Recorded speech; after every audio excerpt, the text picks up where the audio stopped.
యేసు పుట్టక ముందు పరలోకం లేదు. పరలోకం పుట్టింది ఎప్పుడు తెలుసా? యేసు పుట్టిన తరువాత. చాలా మందికి తెలియదండి. డైరెక్టర్ గారు ఎప్పుడో చెప్పారు ఇవన్నీ, ఎవరికి ఎక్కవు. డైరెక్టర్ గారు ఎప్పుడో చెప్పారు ఇవన్నీ, ఎవరికి ఎక్కవు. యేసు ముందు పరలోకం లేదు. స్వర్గము, హెవెన్ అంటారు చూసారు, ఇవి లేవు. సామెతల గ్రంథం 8వ అధ్యాయము 31. ఆయన కలుగజేసిన పరలోకమును బట్టి, ఆయన కలుగు చేసిన పరలోకము, దేవుడు ఏం చేశాడట? పరలోకం కలుగు చేశాడట. ఎప్పుడు? కలిగి ఉన్నదేది ఆయన లేకుండా కలగలేదు. యోహాను సువార్త 1వ అధ్యాయం, ఇది పట్టుకోండి అది పట్టుకోండి. యోహాను సువార్త 1:2 వచనం.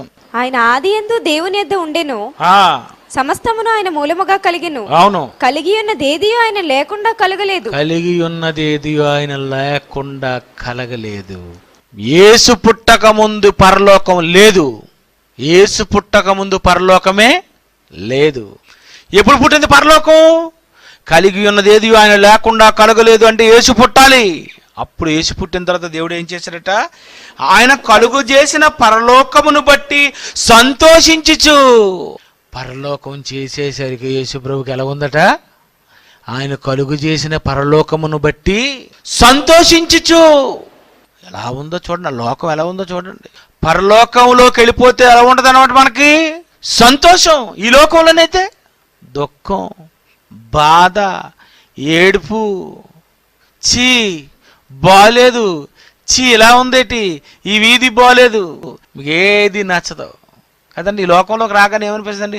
అబ్బబ్బబ్బా కుళ్ళు కాలం, అబ్బాయి బెలేగు ఉందండి అంటారా ఎవరన్నా? దరిద్రం. స్వర్గం ఎలా ఉందట? ఆయన కలుగు చేసిన పరలోకమును బట్టి సంతోషించు.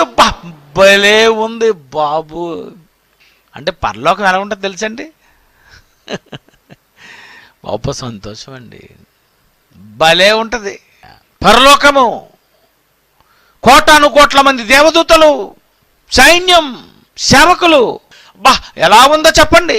భోజనాలు ఉన్నాయంటారా, వాటర్ ఫాల్స్ ఉన్నాయంటారా, పక్షులు ఉన్నాయంటారా, జంతువులు ఉంటాయన్నారా, లేకపోతే ఇక్కడ ఏం దొరుకుతుందని ఆయన సంతోషిస్తున్నాడు. ఆ లోకంలో ఏముందని? బంగారం రోడ్లనా?